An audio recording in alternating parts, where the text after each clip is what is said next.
Okay, JB, we're overdue for an update on the underside of this 38 Zephyr build. Right. Why don't you tell me what's going on here? What's been happening? Well, the suspension is a compilation of lots and lots of different kinds of things. And you get physics involved, and you get modifications to modernize.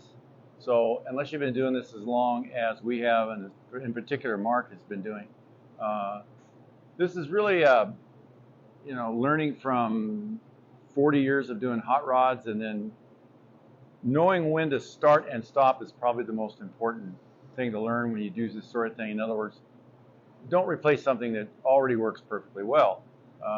Case in point is this friction shock.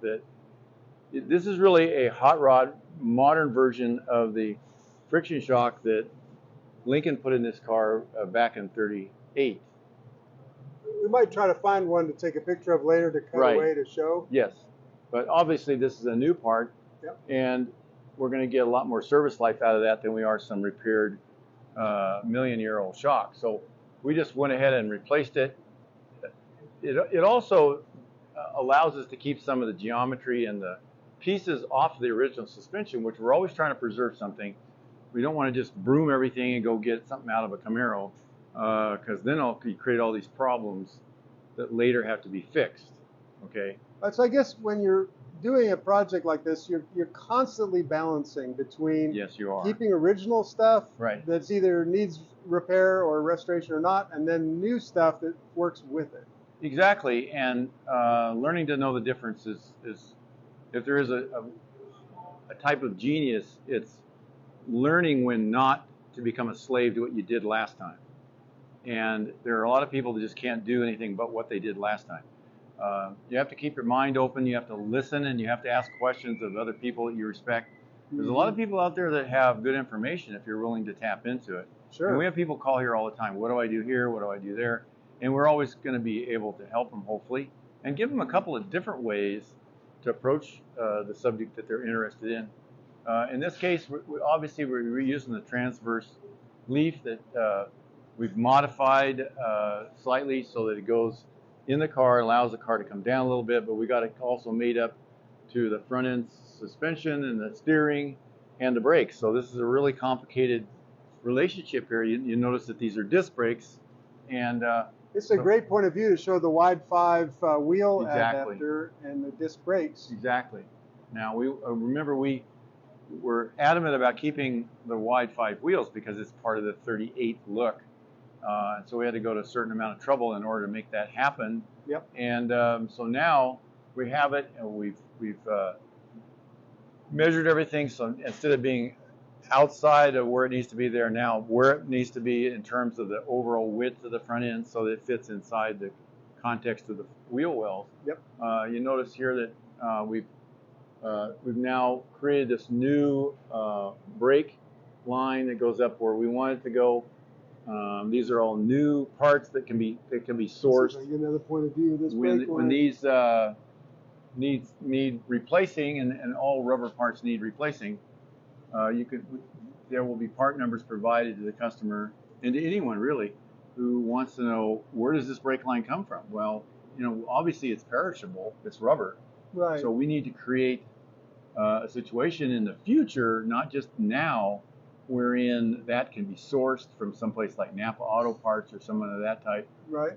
Because these things have a fairly short service life.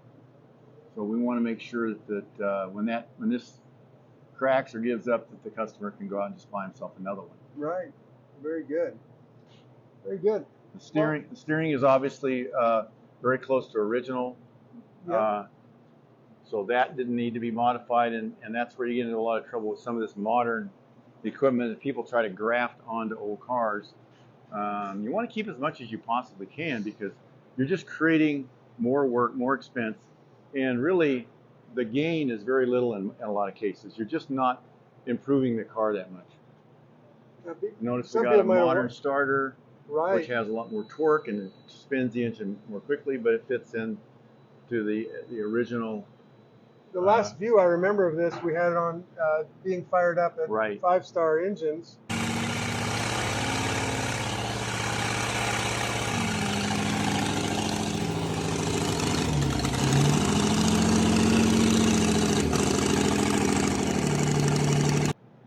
was an impressive engine start after the build. But this allows this engine to start on a cold day, a hot day when the engine's been running and the parts have heated up. It's going to spin the motor a lot quicker than the earlier original type of starter. Right. So you also see that the back, or rather the front of the C4 automatic transmission. This is a typical kind of cover plate that you see on C4s. Yep. You notice that we had to create a new cross member here to make sure that it supported the transmission correctly. But remember, that's why we used the original. See, this ball in rubber relates to this, so that we need to keep that. We just simply cut it and drop it down to get out of the C4's way. Now, if you notice here, what we have is a tranny cooler that's been nested up in here. Oh, so cool. when the air goes across this, it's cooling the transmission, and that extends its life dramatically. When automatics need to be cooled down, and this provides that. So we had to add that, and if you notice, it's put in a kind of a tasteful way. It's up out of the way so that it's not going to get damaged if this car goes over some gravel or something. We want to be reasonably well protected. Over here, you can see that we've got the fuel lines, the brake lines, and all the brake lines are installed.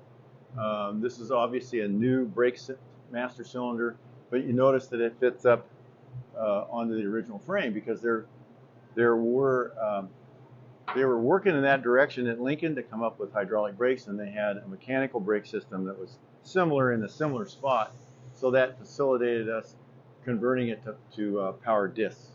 And so you see all this linkage that had to be created. Now you see the brake lines going forward and aft. Right, so just as a reminder for people who haven't watched the earlier videos, this was a mechanical braking system. Exactly, this is the very last of the mechanical brake cars at Ford and Lincoln. Right. And then they went to hydraulic brakes. Remember, Henry was not a fan of it. Edsel, who ran Lincoln, was a lot more forward thinker, and he realized that hydraulic brakes would be safer and better, and of course they're still in use to this day. Right. And back here, I don't know if we've seen all the work that's been done. I think we saw Mark was fitting up some of these brake lines and fuel lines back here. Exactly. When you put a 9-inch in here, we have to have, this is a 9-inch Ford. It's about a 3.0 gear, so it'll run down the highway 60, 70 miles an hour. At the same time, it'll create enough bottom end power to launch it. These ladder bars are required to contain the 9-inch rear end to keep it from flexing in the wrong direction. So, and these have adjustments on them so you can modify them to the individual use. But these plates had to be manufactured and then welded onto this axle tube in exactly the location that we needed. Then you notice that we've got over here, you got the power disc brakes, and those are powered by that same system we saw in the front, so that we've got a banjo style connection here that can pivot so you don't have stresses on it. Yep. And so the brake fluid is sent back here, and that activates the disc brakes and makes the car stop a lot safer. And of course, one of the big advantages is that in the water, disc brakes work without a whole lot of trouble, where drum brakes are really in trouble if they get wet. Yeah, one thing I didn't want to neglect to show is how the exhaust pipe is run along the chassis here through these the holes in that chassis. Right, now the original exhaust ran about in the same locale. So what we've done now is we've fabricated about 2/3 of the exhaust system, and then we'll come back here and we'll put a muffler, which you see on the ground here. That muffler is going to be installed right up here. You can already see the hangers that are there for that purpose. Okay. The muffler goes up in here. That pipe comes along up and tracks the bottom of the frame, goes through this and into the muffler, and then you have 2 pipes that come out the back. There we go. So you have that wonderful dual exhaust appearance. Now you notice also that we got a new tank in here. We get these, I believe, from a company called Tanks, and they have a wide variety of tanks that you can buy that are the right size. The only thing you have to be careful of is that the area that the old tank went in is big enough to contain the new tank you're going to buy. So you just call tanks and say, I want something that's no wider than this and no longer than that. Don't worry about where the filler is, because that can be moved. Okay. You have a kit that you can buy. So for instance, if the filler's in the wrong spot, this is probably a 37 or 8 Ford. Okay. Because of the size similarity. Yep.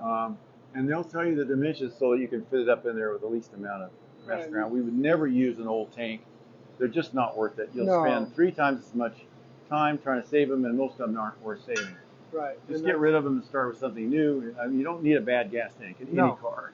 That's a very, very, very bad idea. Okay? Bad idea. It's a very dangerous struggles idea. with a new tank and old gas. Well, safety's got to be first. I mean, you got to have good brakes. You can't have a gas tank that won't function and it'll leak and it cause a fire. I mean, we just can't have that.